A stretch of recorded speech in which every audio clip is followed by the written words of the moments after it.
Welcome back to File New. Today is Wednesday, May 20th, and my name is Ryan Selvey, and we're going to be covering all different types of creator news and designer news. We're going through rebrands, a lot of new gear this week for some reason, some resources and hyperlinks. I hope you stick around.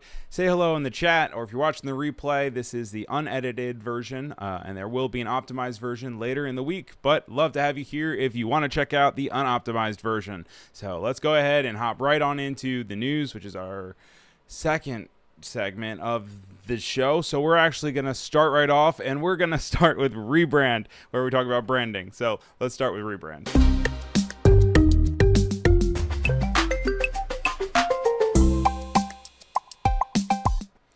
All right, so there's like a million different things that happened with Google I/O. Google I/O is the big conference for developers that Google puts on every single year around this time, and they announce a lot of new software and different updates for developers to be able to go out and develop.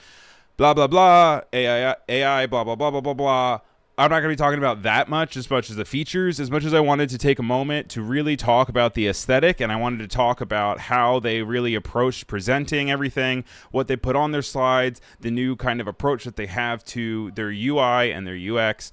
And so I went ahead and I just grabbed a boatload of different screenshots from the presentation here. You can watch the keynote in full on YouTube if you go back and you just looked for Google I/O keynote. It's like an hour and a half to 2 hours, so it is quite long. I'm not gonna sugarcoat that for you, and there's a lot of real nerdy stuff in there.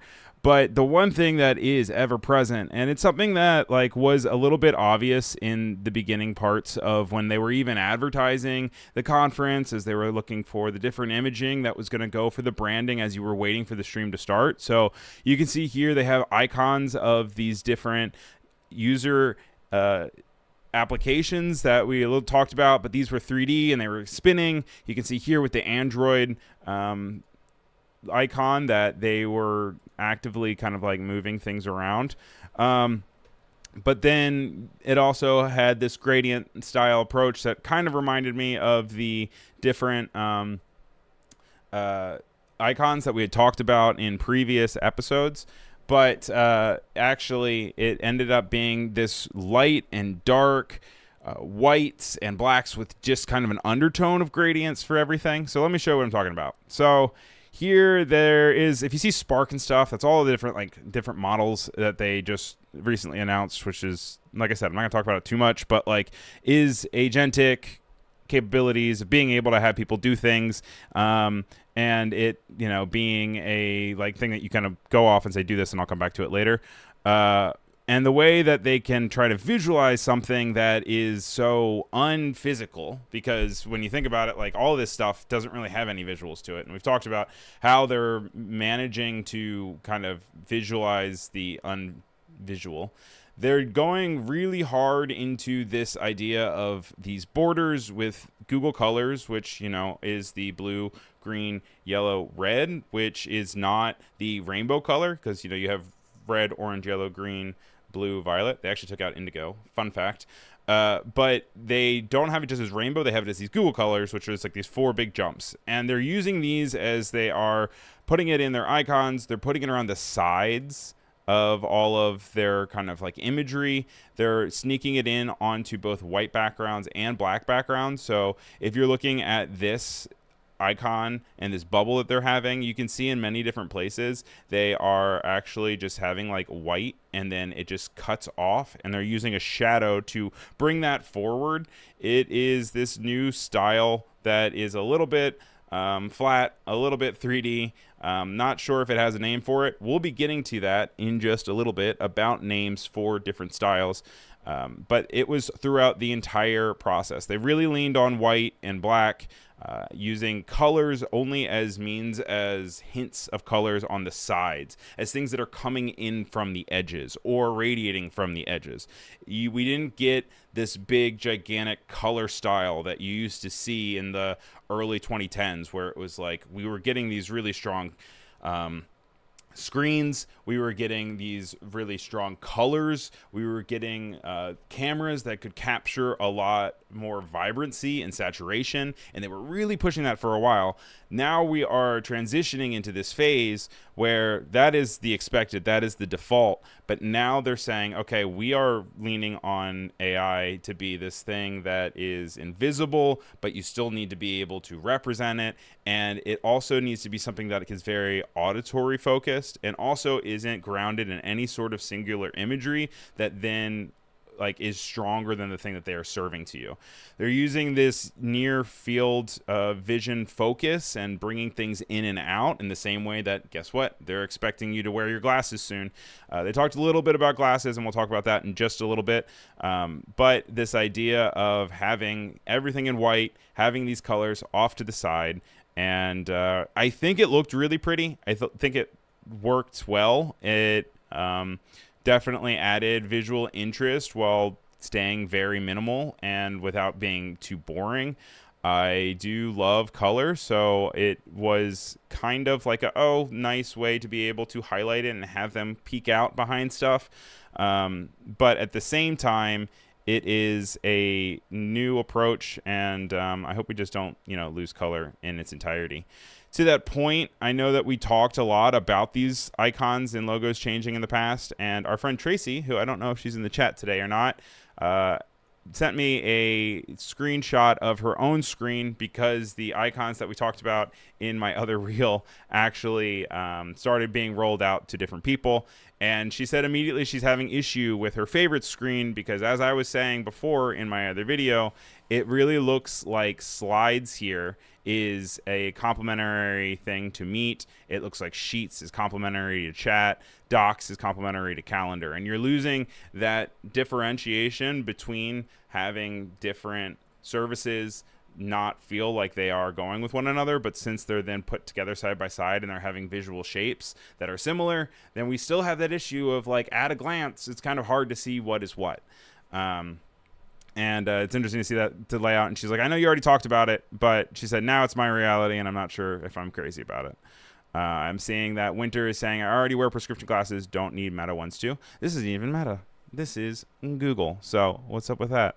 But I think that's a really nice transition to start talking about people's disgruntled connection with different updates to technology.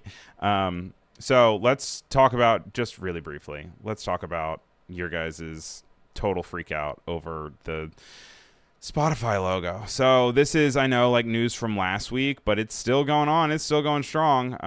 And basically Spotify, if you're not familiar, normally looks like this. It has a circle with these three lines. Over the years, it has changed to remove kind of this bottom circle that then radiated. But this has been one that they've really been holding on to and simplified as to a flat design for many recent years. They launched this disco ball version that looks very 3D, has little shiny bits to it, has different highlights on the outside of the edges, and then has cutouts of the actual lines in the disco ball itself. And it updated and put it on everyone's different iPhones and Androids to celebrate their 20 years. Apparently I've been using it since 2011, but their 20 years and as a celebratory thing, and people lost their freaking minds, guys, in a way that was disappointing, to be completely honest. I don't think it's the most beautiful icon, but I do really appreciate times when we had like Winamp designs where you could, even if they were ugly, you could add personality, you could have fun. Everything wasn't just this same minimal style that just is like sans serif, little individual things. I know we talked about this a little bit last week when we were talking about the SNL UK branding, and I was like, it's nice to have something that just doesn't look like everything else. But I'm already seeing in the chat Winter saying ooh now. I'm going to start a poll for you guys, and I'm going to say Spotify doing a limited release icon, and we're going to say yay or nay. And then we'll go there. I think what they could have done, honestly, is probably just had a little thing that popped up that says, do you want to change your icon to back to normal, or do you want to keep it like this? They said, this is coming from Rob Felt saying, love me a good disco ball, but Spotify, respectfully, this looks awful, and having it down here. They also had Johannes Ecker saying, finally time to switch to Apple Music, which is wild. I mean, there's different reasons why you could maybe switch to Apple Music, but that is wild. This Lao person saying, Spotify, for the love of God, please, I'm begging. What is the disco ball? Please change it. It's ruining my aesthetic. And this is the aesthetic that they had going on within the app. When you opened it up, they actually gave you your top played songs of all time and used this paper aesthetic that was mixed with a little bit of New Year's kind of, but then also this paper craft and disco ball aesthetic that then complemented this celebration that they had for here. It reminded me a lot of the icon changes that were significantly successful for apps like Duolingo, where they are taking the bird and they're changing the bird constantly to then have that grab your attention and say, hey, the app is updated, it's changed, maybe it's time to do another lesson. The rollout for it was really criticized, and Spotify came over to say, we know glitter is not for everyone. Our temporary glow up ends soon. Your regularly scheduled Spotify icon returns next week. But it was wildly successful because everyone was talking about Spotify. Even if they were mad, then that was something that put, no press is bad, or all press is good press. Is that what they say? I'm seeing in the chat, Alyssa's asking, what is my most played song? I actually looked it up. I think it's oh gosh, you guys might judge me for this. Maybe I should even pull up. Can I pull up my own Spotify? This is gonna be really embarrassing. And my all-time song is Bonfire by Childish Gambino, Sweatpants by Childish Gambino, Stay High, and Our Own House. So the top 5, I feel like all are from the same period of my life when I was maybe just new to the workforce and I was listening to Spotify music all the time. Also, LOL, I write sins, not tragedies down here for number 6. But you can see that I have a lot of Childish Gambino, apparently. I guess it's also one I work out to a lot.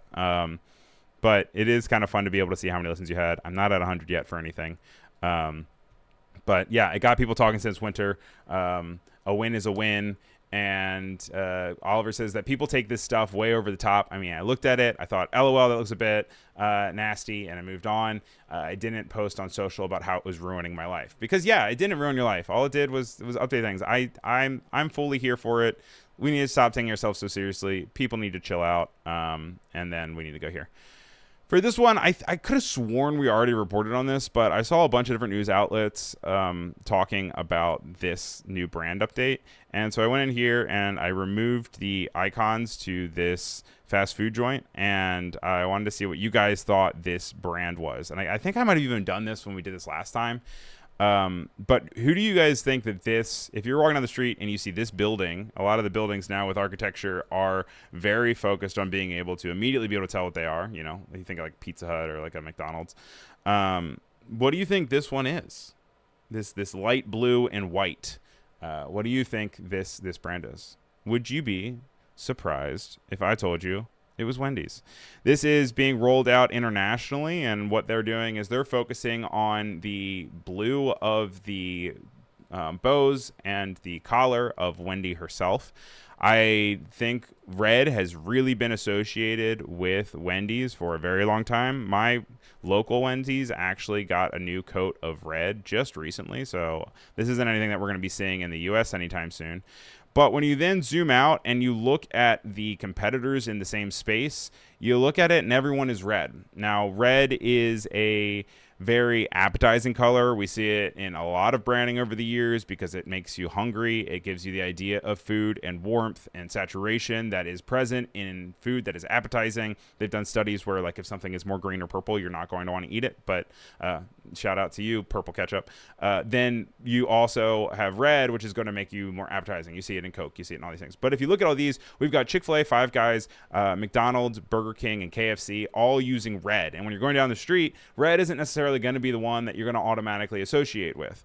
And so I do think that maybe this is a strategic point to be able to then separate themselves from the competition and be able to also identify themselves as something different when you're going down the street. That said, I did see in the chat that Dino said Sonic, which I believe Sonic actually also is cyan, or this kind of light sky blue, so that they have that to go up against. But that is definitely a way smaller margin of competition than the other big hitters like McDonald's, Burger King, and the other ones.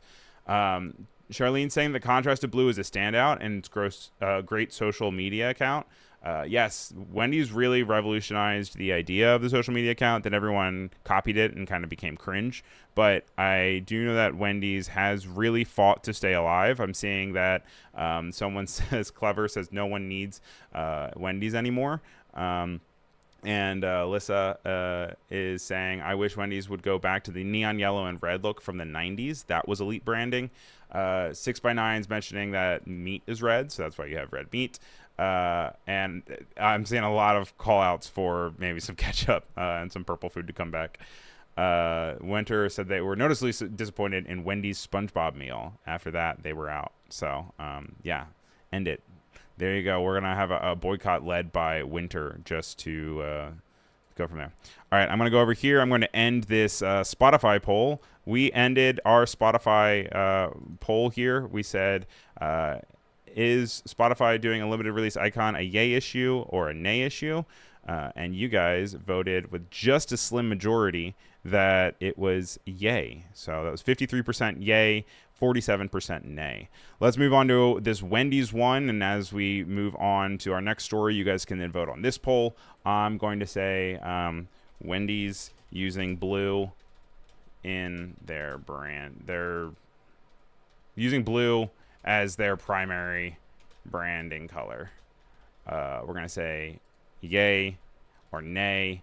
I'm going to guess that you're just going to have to vote nay if you don't like Wendy's, because that is, I'm not giving you any other option for it. Also, I do know that I don't have the raindrop link for you guys in the chat, so I will get that, or at least even in the description. So I'm going to go ahead and quickly, while you guys are voting on that, I'm going to see if I can pull up my raindrop to then be able to put it in there for you guys. It'll be under the May 20th, although it just disappeared as I moved it around, so I guess we're gonna have to find it. Where did that just go? Raindrop normally doesn't do me like that. Can I press Control Z and bring it back? No. Where did you go, girl? Where did it? What the heck? What the heck? All right, well, you guys are going to have to trust me. I had it here at some point. Oh, okay, got it. They put it on their thing. This is really good for replay. I'm certain of it. Zach, please cut this out. All right, so also, I guess that's a good point to say for the optimized version, if you guys are interested, this is available as a both podcast on Spotify and Apple and Overcast, wherever you find it, and there is a edited down version later in the week. Zachary Bromberg is a wonderful friend of mine that is a great editor. He helps me edit them down. I also add some of my own touches to edit it, but then you'll be able to get this whole episode down as like a 20-minute episode rather than an hour-long thing, and you also get to miss out on me bumbling with different options of trying to figure out where the links to the thing went. I'm saying oh dear, but here we go. All right, so it looks like before we move on, I'm not going to fully end this, but I'm going to say that as it stands right now, 79% of votes for Wendy's is saying yay for using this blue. I found this to be really, well, that's Spotlight. We're going to keep that in Spotlight. I thought we had one more rebrand, but maybe evidently not. Okay. We are how long into the show? We're 22 minutes into the show already. Oh my goodness. All right. Let's talk about some news that happened this week. And that's great for our segment called News.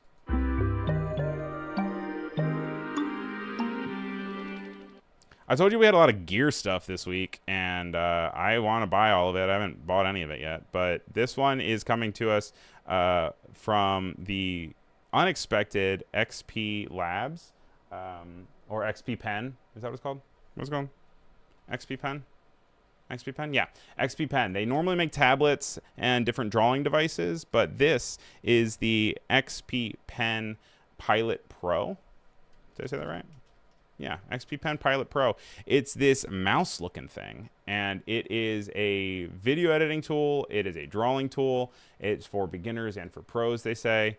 I'm going to go ahead and even just pull up the different actual screen here. It's already for sale right now. I think it's $199 required only cookies, please. And it's a joystick controller that has haptic feedback with programmable buttons and ergonomic design. So you use your mouse in your right hand still, and you then use your left hand on the keyboard, and then this. So it says it has command buttons. It has A, B, C, D buttons. Don't move on from me. A rotary dial that has the ability to have haptic feedback, so it's going to vibrate, and you can change the vibration intensity as you're moving things. There are also command buttons. You can set it up to do undo, redo. It has a high-speed dial, so you can change one. You can go through. Oh, my gosh, it really wants to scroll. Stop. Oh, my gosh. All right. Directional buttons to change volume, go up and down, and then also precision knob. So much so that I'm going to move away from this website because it's making me mad. It also has the ability to use directional commands where if you like point up, you can then change a button to do something different, or to left, kind of like a video game. You're able to program the whole thing. It works with Premiere. It works with Photoshop and set up anything that you want to have here. You can see here as they're kind of scrolling through, they're roving through the time. And you can then program it to make it work for you. Like I said, it's $199. This goes in the same price range as those boxes that also do similar things, but have different kind of ergonomic control. I personally use a vertical mouse, so this feels like another vertical mouse. It kind of start to feel like I am controlling a spaceship, which is fun. I'm seeing that Oliver says you need an X Pen controller to stop the scroll. Yeah, seriously. It was like I was even holding it down. It wasn't letting me not move it, which is crazy. By and large, I will say it's a good website, but if you're trying to present it on a live stream, do not go on this website. You can see that it says you can speed up your workflow, extendable themes. They're making it so that you can even share this with other people online. You can see that it really has a lot of flexibility and be able to move. And you can move with color grading, among a bunch of different other ways you can edit stuff. I'm interested in getting one. If I get one, I will let you know. They even have a little thing here where they're using it to rotate an object in Premiere, among a bunch of other things. So we'll see. I know I've used some other stuff in the past where I've tried to have a second-hand thing, and it never has taken off. But maybe this will finally be the one that I will train myself to use. All right. With that in mind, I feel like we've moved far enough away from the Wendy's story that I'm going to go ahead and end the poll. So if you haven't had enough time to vote on Wendy's, you have about 10 seconds. And our final results are Wendy's using blue as their Premiere branding color. 80% of you like it. 20% of you do not like it. So shout out to everyone who voted there. Then we have some other glasses stories, and I told you we're going to touch on it a little bit. First, we're going to then just do a small recap of Project Aura. This is announced earlier in the year, and they then followed up on it this week at Google I/O. It's the idea of having a heads-up display glasses that are getting notably smaller. I mean, those are still pretty bulky. You're going to notice them if someone's wearing them, which is good, but it is starting to really turn into a form factor where there is, everyone said it wasn't going to happen, but there is a capability to be able to have this heads-up display. In this case, they're using it as examples to be able to have translation live while you're walking around. They also have, like, if you're picking up your Uber, and you can get directions if you're walking down the street and take a left, and it's doing an in-lens display. It appears, I guess, to only do it on one eye, which I'm, like, interested how that works. They also now have a carrying case and a new compute puck, which means that they're taking all of this stuff and rather putting it on your head to make it heavy, you just put it in your pocket like a cell phone. And it's getting implemented with Android XR. They're working with Samsung and Qualcomm to make these all possible. I don't know how I feel about it. They have cameras on them as usual. I would love them for being able to use them as a second monitor, especially if I'm on a flight or if I'm in a coffee shop. That case, I don't necessarily need the cameras for it. I always say I would really like it for name tags for people in my contact list. I do not want to lose privacy and have people have their face scanned and it not, be a thing with privacy where they can then be like, okay, you don't know me when you know my name. Don't love that. But I do love the idea that if I'm at a party and I am wearing my prescription glasses and I forget someone's name, I don't have to do that really embarrassing thing where I like call them buddy and pal and then go from that. If I could just have a name tag, or for networking events, that would be really helpful. I also like the directions. There's something really cool with this one where you can actually change the intensity of the tint. So you can bring it up or down depending on how much you want to see or how much you go through. And it can also then tell if someone else is walking in and you like look to them, and it can bring down some of the visual saturation and density of the on-screen lenses. So I think that's also really good, because I've never really liked VR because it feels like you're naked because you never know your surroundings. Oliver is saying, I want them linked to a massive database of people so they can scan everyone I can see and pop up with little informations about them. And you know what? We're not going to let you live that down, Oliver. We're going to screenshot that, and we are going to put that right here for everyone to remember, to be afraid of Oliver, because he is ready for a surveillance state. But that's not coming until a little bit longer. They're still working on it. It's amazing the amount of progress that they've made through it. There's a whole other conversation, obviously, about privacy and everything there. But what they were really proud to announce is the idea that they are working with Warby Parker and with Gentle Monster to create these new glasses. And just wanted to flag with you guys, these are the new ones that now have cameras on them. So these aren't going to have heads-up displays, but these are going to be very similar to the Meta glasses that are ever prominent. You probably don't notice, but they are around you. And they can take full-on videos, full-on pictures, and they then work with AI to then give you audio. So you then interact with them. You can say, like, take a picture. You can ask for context about what you're looking at, among a bunch of other things. I am not endorsing this necessarily. As always, I am just mentioning that these are the technologies that are being implemented and sold. The Ray-Bans that are with Meta are performing monumentally successful with sales. So it's almost, and I know people hate this, but it is almost like this thing is like the train is moving. So I don't know how we respond to that train moving. I don't know if people want to find a way to take the rails off. But even if you don't feel like you have that power, these are the new ones that if you see someone wearing these, there is a good chance that, you know, there are cameras on them. So just look for them. Familiarize yourself with them. There are really cool use cases here for creators and for people, but just like anything else, it can be abused and used poorly, and then we have a bad time. They are referring to these ones as intelligent eyewear rather than AI glasses, which is really interesting. Like, it's a very purposeful and intentional shift that they have, whereas like these XR glasses are very advertised as such, whereas these new ones are talking about them as intelligent eyewear. And I don't know if that is in response to bad marketing with AI, or people's relationship with AI, or how people have the idea of a correlation between AI and glasses, but they are referring to them as intelligent eyewear, and they look like this. So keep your head up and just know what's going on. I'm seeing Alyssa saying surveillance, but make it fashion.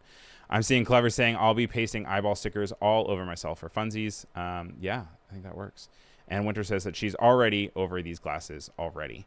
All right. Then in YouTube news, because I guess we're talking about Google here, Shorts. YouTube Shorts are basically TikToks or Instagram Reels. If you're not familiar with them, they're the vertical videos.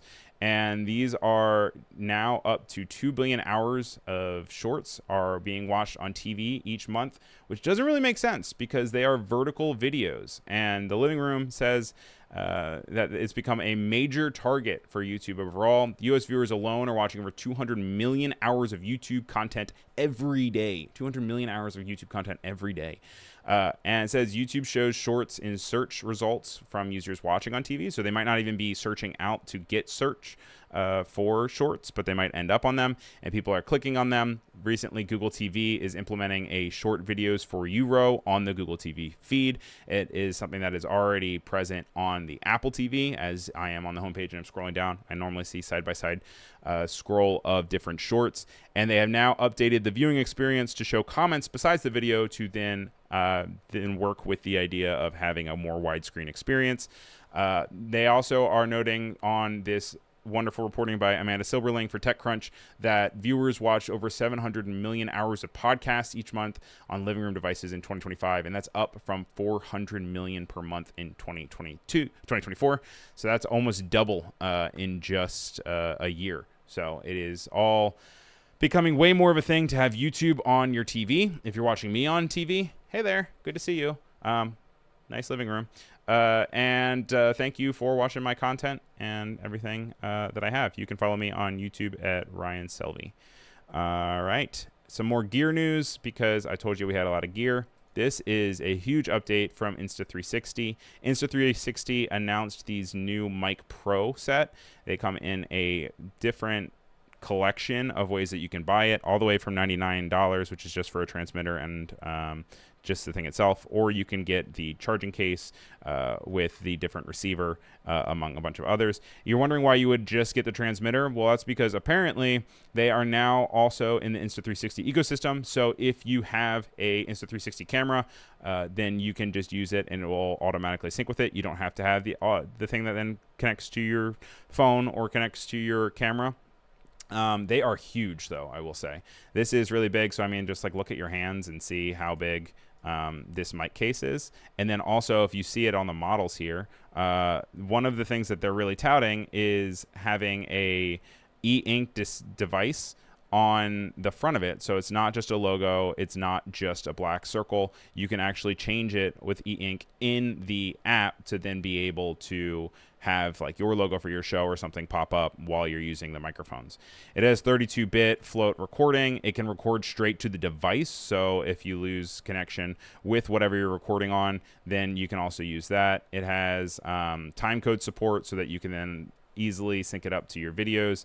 It works for 30 hours apparently, but then if it dies, it only needs 5 minutes to then only get 90 minutes back. Not only, I mean, 5 minutes charged and then get 90 minutes is pretty incredible. You can have up to 4 mics, up to 1 receiver. You can also have multi-RX. There's also the ability to change the different modes it has. It has figure 8, which then works with the kind of the forward and backwards to get both sides. And it also has directional, where it can then focus solely on the direction it's going and merge everything out. I mean, like I said, seems like a really big update. This seems like a huge piece of equipment for creators and for just production flows alike. And if you go to, I'm going to mute this so we don't get in any issues here. But if you look at the video that they have here, you can see how big they are. Let's see. I mean, they're big boys. The ones that I have are pretty tiny, and I have the Hollyland. But we'll see if they put it on here. Yeah, like look at how big that is. Isn't that crazy? Which, I mean, that's not an issue for a lot of people. Like a lot of creators are holding their microphones, making them very obvious. Oh yeah, it has 3 mic array for it so that it is focusing from 3 different places and then is able to work on different directions. That's how it has all this different stuff. But this is Insta360. It's for sale. And this is one of the things where Insta360 is probably doing really well, because now that DJI is no longer a competitor, they are then swooping in to then eat their lunch, which is really interesting. Just 2 more news stories that we have here is Demo Fest is coming up, and Demo Fest is a motion graphics moment where they are taking different motion graphics and they actually showcase the motion graphics all over the world in 15 different cities. They are in both Europe and North America, and that includes Los Angeles and Vancouver, and they create a synchronized worldwide stage for motion design, and for 24 hours, that's what showcases rather than advertisements. They have some stuff from 2022 here that shows all of these motion graphics side by side, and this was over in Amsterdam. Then you also have over here in Eindhoven, where it is on the entire side of a building. This says that the submissions for 2027, which is not that far away anymore, which is kind of crazy, is now saying that it is back and you can submit your work to be able to hopefully be featured. I think they said something like 5,000 different artists or pieces of content were submitted, and like there's like 2,000 as well. Maybe they even selected or something. You can check out the whole article about it and then get more information. And that's right on It's Nice That. And it's DemoFest 2027. And And then one last thing here. This was just something that I pulled up right before stream. Adobe has not asked me to feature this story. This is one that I just saw on their blog, and I thought that it was an interesting thing to highlight. So here we are. Just know that this is on Adobe Live, but as far as this week, they have not asked me to mention anything in particular. Everything is editorial coming from me. But this is from Paul Gretzi on the Adobe blog, and it says, faster workflows, precise creative control, and a more connected 3D pipeline. What is new in Substance 3D? And for Substance 3D, it is a painting 3D software that is part of the Substance package that gets you everything that you need to create really cool 3D UV mapping and painting onto works. So there are Substance 3D Designer 16 upgrades. It introduces expanded procedural controls. It has the Shape Splatter version 2 node for precise 3D shape scattering. It has a unified Open PBR support. So Designer, Sampler, and Painter now integrate Open PBR. It has faster creation in Sampler 6, so it accelerates material building with new ready-made templates for complex effects like fuzz or coatings or subsurfaces. And then they also have a one-click ZBrush to Painter workflow. So there's a Send To feature that allows you to seamlessly transfer meshes directly from ZBrush into Substance 3D Painter in a single step. That way you don't have to move things all around and do with file management and worry about the different connections between creating something in ZBrush and then painting it in Substance Painter. So that's all information that you can get to by going to blog.adobe.com. We are limited on time, as we always are. So let's take a moment to hop on over into the section called Spotlight, where we are looking at different pieces of work that are interesting or just deserve a call out. So let's check out Spotlight.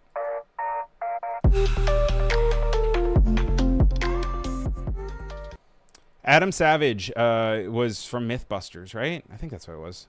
He also has a really cool YouTube page now, and he explores a bunch of different stuff. But he recently, thanks to Oliver highlighting this in our Discord, says that the old poster designs for the national park posters got a nice 17-minute video from Adam Savage. Thank you, Oliver, for sending this over. The first thing that they look at in the video is actually these different things that you put on your window to get into the parks, and they were actually originally really, really big, and they were becoming an issue because then they were obviously inhibiting sight control and being able to see where you're going, but people were collecting them and they were excited about them. So over the years they've gotten smaller and smaller.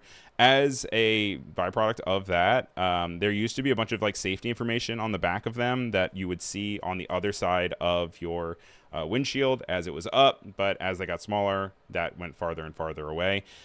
This has stuff all the way back to 1921, and they're showing that actually bumper stickers did not become really a thing until World War II, which that was something I learned today, or this week at least.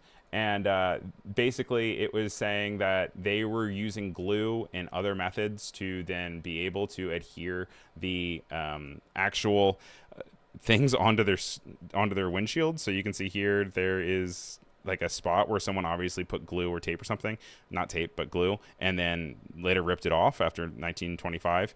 And then in the 1930s they ended up hiring Dorothy Waugh to create these posters, and it was the first time that really, rather than a use case and a means of needing design to achieve a goal, this was the first time that they were like, we are going to do this instead to just like celebrate and advertise and market the parks themselves. And so they created a collection of posters, and so she actually created a bunch of different ones over her entire experience with the National Park Service. You can see here off of the Wikipedia page from 1934 to 1936 there is a collection of all of these different state parks, and she is actually originally an architect illustrator, I believe. So being able to get her to go from structural designs to then these like beautiful cowboys and these silhouettes of animals in front of these landscapes, and being able to have them scalable to work with the confines of printing and the printing press of the 1930s is really beautiful.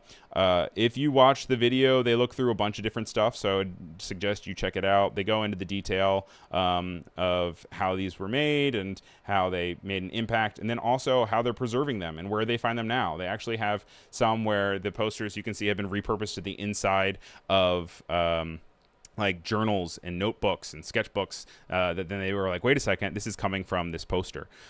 So some really incredible stuff. Also really cool to learn influential artists. Women in the 1930s didn't have as much of a presence with being able to not follow their dreams, but I guess, yeah, kind of follow their dreams, being able to follow their career aspirations and be able to make a living off of art. And so it's really cool whenever you do find something and you're like, oh wow, it's the 1930s. You go, Dorothy. You go, girl. So I'm glad to know her name and excited to learn more about her work. This is coming from Hannah LaFaller, I guess. We're going to try this. I think it's Hannah LaFollette-Ryan. So we're going to go. She said that one of the wildest things she's witnessed in New York life is, she said, after the Gucci Resort show in Times Square this weekend, all the digital billboards had to be recalibrated, and this LED screen color test happened, bathing Times Square in a pure Technicolor for a few minutes. She said, is this the New York equivalent of the Northern Lights? And you can see that she has a few different videos here. I couldn't really find anything else about it anywhere else, but then you can see that they have different reference numbers to be able to then recalibrate and show out where everything is. Super fascinating stuff. This is not apparently a part of the midnight situation where they put up art, because you can see that there are absolutely no advertisements. This was over absolutely everything, so it was them actually just recalibrating it. But just bathed in saturated light and color, and I just thought it was really cool, and I wish I could have been there. Last weekend we had a activation in Times Square with Adobe, and it was really cool just being able to see all those change into one singular thing, but to see it in colors is its own beast. All right, and then we have this It's Nice That article. I put this in Spotlight just because I found it really interesting. It was the idea of how now there is a trend to say, what aesthetic is this, in working with any sort of visuals online. And this is what's its name from Elizabeth Goodspeed from It's Nice That. It says, online images are increasingly treated less as a singular work, and now they are more considered to be a piece of a broader aesthetic puzzle, each with a distinct label. But what gets lost when creativity is compressed into searchable categories? And there's a few different things that are going on here. It says, in a way, naming has become just another hobby, almost like bird watching for trends. Images appear as Images appear online as algorithmically grouped clusters, training viewers to read visual resemblance as evidence of broader affiliation. And names are rock tumblers, and they turn rough, mismatched objects with a few shared characteristics into a smooth, homogeneous pile that easily slides through your fingers. And this is just really being expedited as well with AI, because AI systems are trained on aggregated online imagery, and it says that the flattened association become further reinforced through repetition. So when then things are then becoming fed into the machine, and the machine is outputting it, and then they're being fed back in, it then kind of condenses into this stronger condensed like mass of just like, this is a new keyword ability from Michael Oswell that says that the categories increasingly becomes the primary object of attention. Now, they said this obviously isn't something that's entirely new. It's just something that is kind of being increased in popularity and also how we interact with them. Oliver's saying unoptimized pronunciation. I can never talk, dude. And it says that basically sometimes people will say, what aesthetic is this in the comments? And sometimes they'll say Fruitical Arrow or acid graphics or cottagecore. A lot of times it just goes unaddressed. But the assumption that now that everything belongs to a movement is something that is, kind of sweeping the internet. Now, sometimes movements name themselves, like there is, Dada, where there's this story of like putting a knife through a dictionary and leading on Dada, which is hobby horse. It's like urban legend too. And you have all these other ones that then are naming themselves as part of the movement themselves, but then you have other ones that are named by critics or historians or institutions. They say that Fauvism was it says Fauvism was wow. It says that Fauvism. Guys, I can't do this. I can't stream anymore. Fauvism began as an insult, but then later was kind of accepted and then grown upon and was its own thing. It also says that label Art Deco emerged through a similarly top-down process, and now that we understand it as a coherent style, and originally was a much looser set of tendencies circulating under broader terms like style moderne or style contemporanean. So very interesting to see. They also mention in this a resource that we have definitely looked at on the stream before, and this is the Kari Index of Aesthetics. You can go on here and you can search by year, you can search by name, by alphabet, and you can pull up different aesthetics and then see basically their timeline, their attribution, and the different research papers that have been made to then name these, and then what they kind of look like. The one that people have been talking about a lot lately is Frutiger Arrow, which was very popular during Windows Vista and kind of the late 2000s and kind of around before the 2010s. And that's something that a lot of people are focusing on.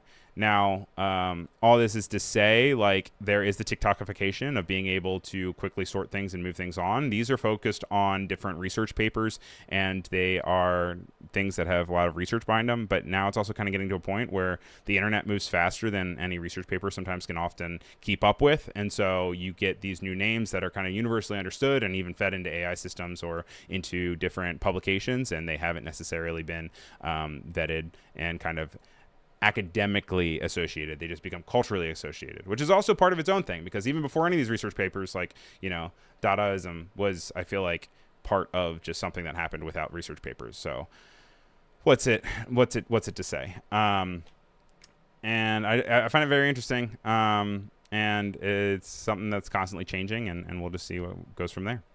All right. We have only a little bit of time left, and we have a bunch of other stuff. I don't have anything for the font of the week. So you guys want to actually, in the time that we have left, do you guys want to put in some suggestions for font of the week, and we can pull it up? And I'm going to go over, and I'm going to hop into some resources for you, because that is a natural progression from what we were just in, which was kind of a service of itself. So let's hop into resources.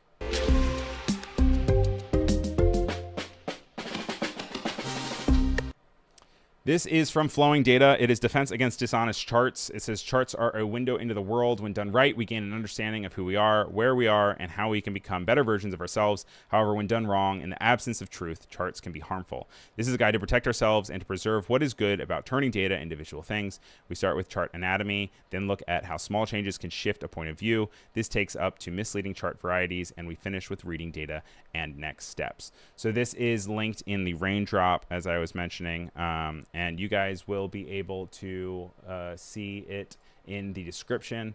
But what this is it's a really great collection of interactive elements that can really show you the different parts of ways that graphs can be manipulated and changed. It can show you how you can change with scale, and it can give you an idea of what something looks like, whereas like this can be 1 to 10, but it could actually be out of 100, and that gives you a very different perspective. Also, how much it takes up space on the screen or the paper that you're working on, and also the relation of how much space is in between the x-axis versus the y-axis, and how that can also change things, and just kind of the idea that generically you're kind of already making assumptions when you're looking at a chart, and then you actually should really take a much stronger look to then be able to see what you're actually looking at, because anything can still say the right information and technically be accurate, or can still technically be accurate, where it can also still be deceiving because it looks much different. So if you were to change the y-axis to be a lot shorter here, it looks like there hasn't been much change. But if you were to really extend it and only go from 90 to 95, it looks like there was a sharp increase between this time period. Same thing with bar limits. You can make it look like there really hasn't been much of anything, or you can make it look like there's been really drastic change. Scatter points, all the same. So these are all just really important things to go through. There's limitless, well, there's a limit, but there's a bunch of different examples here, and being able to show how you might be manipulated, how you might inadvertently manipulate others on accident. So just want to check yourself and make sure. I don't even know what's going on here because this is crazy. But it's a really good write-up, and this is from Nathan Yao from Flowing Data, and it's just flowingdata.com/projects/dishonest-charts. And it's a good resource to be able to check yourself or check the different information that you are consuming. And I'm seeing that Winter says no fonts. I'm protesting. Well, Winter, grab me some fonts. Remove me some fonts, and then we can vote on it real quick. And then we can go from there. I'm just going to go with one other resource. This is also coming from a newsletter that I love to read every week called The Weekly Pixel, or The Daily Pixel, The Weekly Pixel, one of the pixels. She's a pixel lady. She's a UX UI designer, and she created a resource for color accessibility tools and resources to help you design inclusive products. And I always like to have a spot where there are places to get rules. This says text against background minimum contrast ratio, helps to give like a 4:5:1 between text and background and text smaller than 24 pixels or 19 pixels, and a 3:1 ratio between text and background for text larger than or equal to 24 pixels by 19 pixels. She says the 3 things you should really take away is you should never use color as the only visual means of conveying an information. You should ensure a sufficient contrast ratio between text and its backgrounds, and you should ensure that non-text elements have a 3:1 contrast ratio against adjacent colors. You then can cycle through a bunch of different examples in this resource to see the different things that she has presented to then be able to say, this is what I'm talking about. You can see here that the error information is conveyed only by the color of the border, whereas if you maybe have red color blindness, you are not going to be able to see that. It's also not as clear. But then if you also have an icon here that gives a little exclamation point, that not only gives you this nice red circle, which still is a good design element, but it also has this kind of visual indicator that is outside of just color that also focuses on it. Then you can use that, and you can cross a bunch of different things that she lays out. It's always important to know the rules. Rules, as always, can be broken, but you just need to know the rules to break them before you break them yourself. Let's see. I see a Benedict vote in the chat. So I guess what we'll do real quickly is I'm going to bring up just fonts.adobe.com, and we're going to pull up just the first few ones that I see, and then we will vote on the font of the week. So let's hop over quickly into font of the week.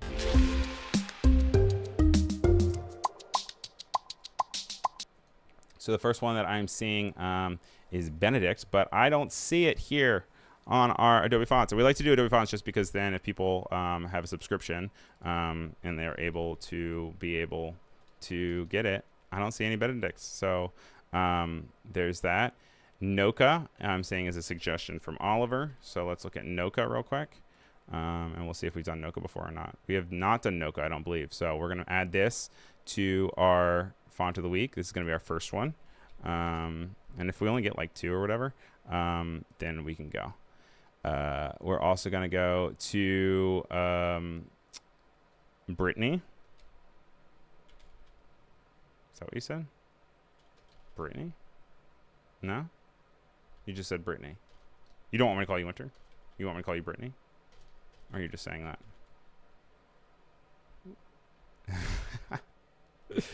Teddy font. All right, let's see. Here we go. Teddy will be our next one. This is our next one. So we've got Teddy. I'm seeing knockout from Mike. Get out of here. So we have Noka. We have Teddy. And we're going to see one more. Do we have anybody else here? And let's see. I'm just seeing Droog. Did we already do Droog? We might have already done Droog. I'm not doing knockout, Mike. Not doing knockout. All right. Or Droog. All right.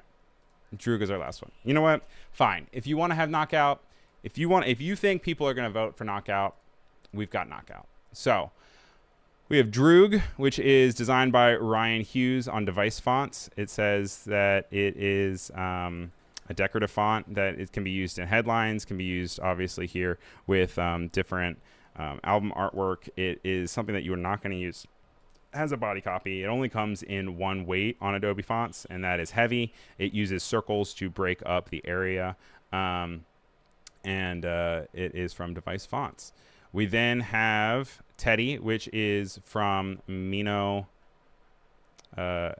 Ham, and this is a layered font, so you can use it in many different capacities. You can use just one off. It has regular, cloud, highlight, and open, and as you layer them on top of each other, you can then get different layer combinations of different styles.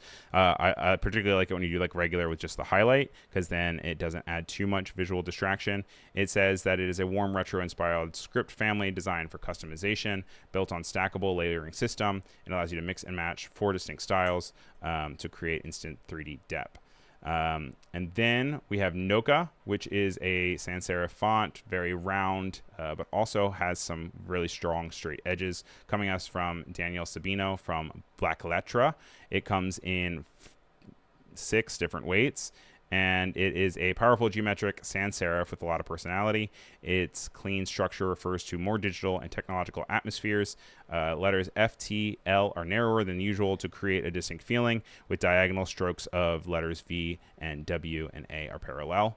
And then just for Mike, because Mike swears by it. I don't even know if you can get knockout through.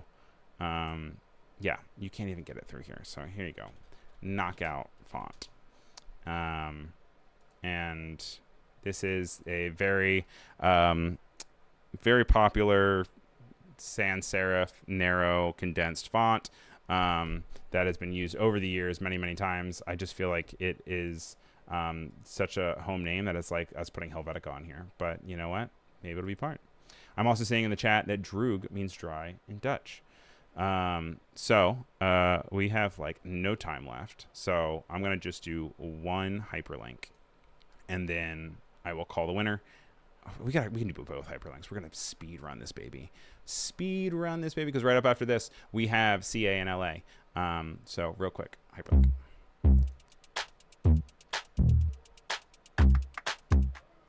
Sites we lost is just what it sounds like. It says that some sites are linked with some sites we linked from the button don't exist anymore. Some expired. Some were squatted by gambling rings.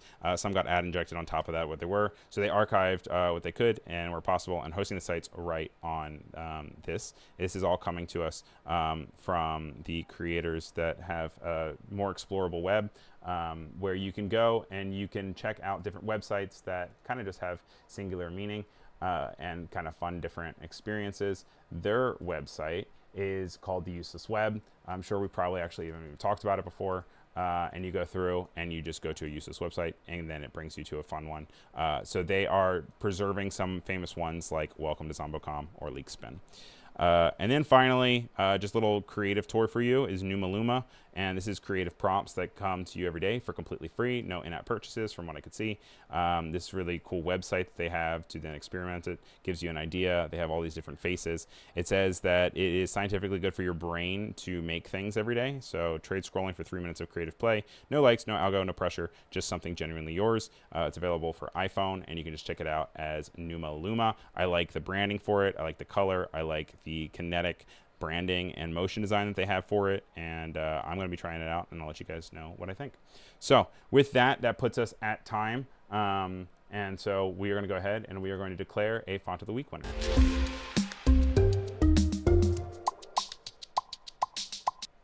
With 32% of the vote, guys, the winner for this week's Font of the Week belongs to Noka. So congratulations to Noka. I will be sure to put Noka in the raindrop for you guys. That way you guys can see Noka. This is the one that is nice and big and strong, and comes to us from Danielle Sabino and Backlash. If you guys would be so kind, follow me on Instagram as Ryan Selvey. I just posted a cool link about the graphics at the Sphere, and also follow me on YouTube, Ryan Selvey, on YouTube as well. So thank you guys so much. We'll be back here same time, same place next week for File New. Do me a favor, also give me a follow or a listen on Spotify or Apple Podcasts or wherever you listen to podcasts. And when you do, give me a 5-star rating, because it helps with the algorithm. Thank you guys so much for being here. Sorry as always for going over to CA and LA, and we will see you all next week. Thanks for watching.